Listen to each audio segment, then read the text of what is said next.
ভেবেছিলাম আমার এই ভিডিওটা পুরো প্রাকৃতিক সাউন্ডের মধ্যে করব। কিন্তু আমাদের বাড়িটা একটু রাস্তার পাশে হওয়াতে সারাক্ষণ বাইক, রিক্সা, সাইকেল, টোটো এর শব্দ হতে থাকে। সেই কারণে বাধ্য হয়ে এই ভিডিওটার শব্দগুলো আমি রিমুভ করলাম। আর এখন নিজের ভয়েস দিচ্ছি, কারণ কিছু করার নেই। ওই শব্দগুলো শুনতে না একদমই ভালো লাগছে না। এইটা হচ্ছে আমার আমলকি গাছ। এটার ভিডিও আমি আগে আপলোড করেছি, আগের বছর আর কি।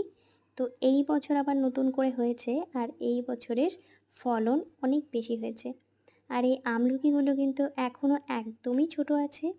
এগুলো একদম অনেক বড় বড় সাইজের হবে। এই দেখো, এগুলো কিন্তু এখনও একদমই ছোট, আরও এর থেকে প্রায় 3 গুণ সাইজে হবে।